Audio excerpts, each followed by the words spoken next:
4 times, all of them in unison, their takbirat and their tahlilat, they are going to cause the walls to fall down, and they will conquer the city without any bloodshed. And then the news will come, Dajjal has come. So they will flee back to Bilad al-Sham from Constantinople, only to discover it was a lie. Then when they're in Sham, Dajjal will actually come, and then they're wondering what to do or fighting him a few times, and then Isa will come, and then as we had mentioned before, it resumes. Now, who are the Bani Ishaq? Some ulama have said that this is a reference to the Romans, that they were considered to be, the Arabs would call them, because Bani Ishaq is not, it's not the standard term for the Yahud. Bani Israel is the standard term. And who is Israel, by the way? Yaqub, not Ishaq. Because Ishaq had multiple, or he had 2 sons, right? Is or Isa, or Is and Yaqub, Jacob, right? Esau and Jacob, according to the Old Testament, right? So Allah knows best. Some people say that the Arabs thought that some of the Romans were the descendants of Isa, the second son. So to say Bani Ishaq is essentially a reference to the Romans. This is one interpretation. Another interpretation, it means the converts of the Yahud. And even some scholars said, and I don't agree with this at all, but some scholars, I'm just saying what they said, telling you what they said. Some scholars said, oh, this must be a mistake. The Prophet ﷺ said Bani Ismail, and one of the narrators messed up, and he made it Bani Ishaq. But that's too, I mean, this word is so rare.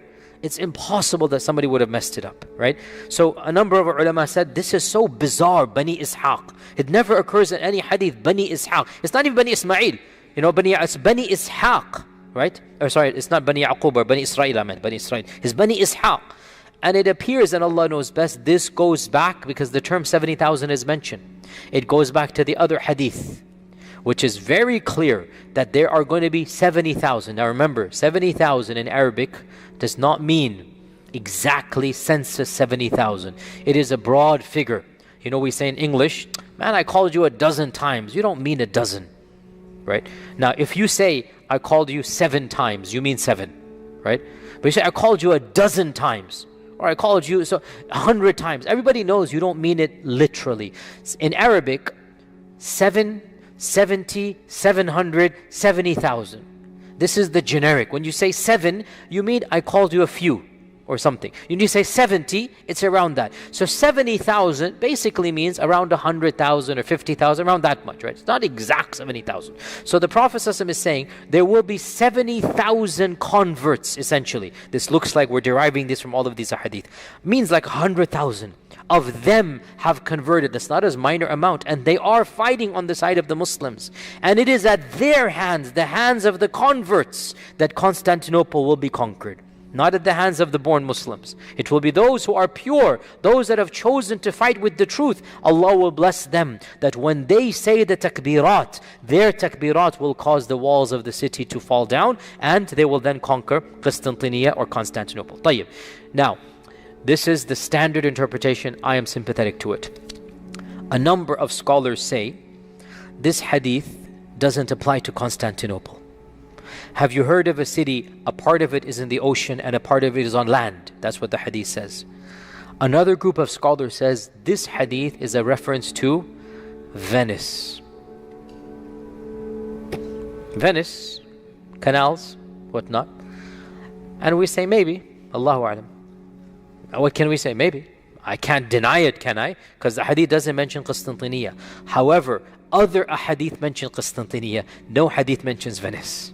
So, Allah knows best. I am sympathetic to this hadith being Constantinople, but we cannot negate that it might possibly be, other cities as well, and Allah knows best. Now, we've talked about the Malhama, we've talked about the civil war, we've talked about the Romans on one side and the Muslims on the other. We've talked about the conquest of Constantinople. There's one set of a hadith also left, and that is during one of these series of wars, or maybe before all of this begins, because we don't know. Chronology is not mentioned. We do not know. Towards the end of times, the Muslims and the Romans will form an alliance against a third party. Now this is very atypical from the other ahadith, because all the other ahadith mention what? That the Romans on one side and the Muslims on the other side. Correct? So, in my humble opinion, and Allah knows best, these ahadith apply at the beginning of the Armageddon. Things are going to happen where Muslims and Romans will ally with one another. And then that alliance will be destroyed, only to get worse and worse until the Mahdi and Dajjal and Isa come.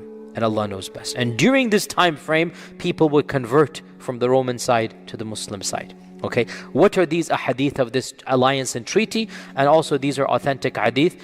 This hadith is in Abu Dawood, that Auf ibn Malik al-Ashja'i said, I visited the Prophet ﷺ during the Battle of Tabuk, when he was in the Battle of Tabuk.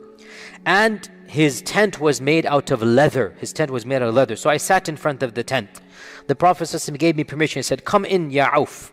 So, and this shows you how eager the Sahaba were, that Auf was sitting outside, and the Prophet ﷺ saw him from the opening. He saw Auf. He said, come in, Auf. Auf said, Ya Rasulullah, all of me come in or only a part of me come in? Means, should I just stick my head in, or do you allow my full body to come in? Yani subhanAllah, the Sahaba were so particular of the permission. Like, what are you allowing me to come in? This is your private space, Ya Rasulullah. When you say come in, are you saying I fully come in, or do you want me to just put in my head and talk to you? So the Prophet said, no, kulluk, yani all of you come in, your whole body come in. So Auf came and he said to the Prophet, the Prophet said to Auf, O Auf, count 6 things before judgment will happen. He gave him a prediction. Count 6 things before judgment day. Number 1, Mawti, my death. Auf said, as soon as I heard that, I was shocked and saddened. SubhanAllah, we take, obviously, the Prophet not being amongst us, we take it for granted. We're born that way. For the Sahaba, they could not imagine a world without the Prophet. They could not imagine. It's something their mind could not conceive of. And that's why when the news came at Uhud, what happened? The Sahaba, they reacted the way they did. And that's why when the Prophet actually passed away, Medina was in gloom. As Anas said, we had never seen that sadness in our whole lives, right? So they could not imagine a world without. So they never thought, may Allah protect all of our loved ones, but we can never imagine living without our loved ones, with our parents. We don't, the world is there with them. Then when they go, that's when the shock comes to us. So the Prophet is saying, count 6 things. Number 1, Mawti. I said it was a shock to me. It was, what? Your maut? Before his mind can grasp. Number 2, 3, 4, 5, 6 come out. So he has to pay attention. Number 2, he said, then the Prophet saw him shocked. He said, count that as number 1. He's emphasizing. The first sign of Judgment Day is the death of the Prophet ﷺ. That's the first sign. His death is the beginning of Ashrat al-Sa'ah. Number 2, he said, Fathu Bayt al-Maqdis, the conquest of Maqdis. Has that happened? Yes, in Abu Bakr's time. SubhanAllah, Abu Bakr's last day of Khilafah was the conquest of Bayt al-Maqdis. And the first day of Umar, he received the Khilafah and the news of the conquest on the same day. Fathu Bayt al-Maqdis. And when he said this, it was impossible to even think of Bayt al-Maqdis being in Muslim lands. Wallahi, it is one of the biggest miracles of the truth of Islam that our Prophet ﷺ predicted these things, and they took place within a year after his death. A year after his death, Bayt al-Maqdis is conquered. And if you really understand history at that time, this was impossible to conceive of.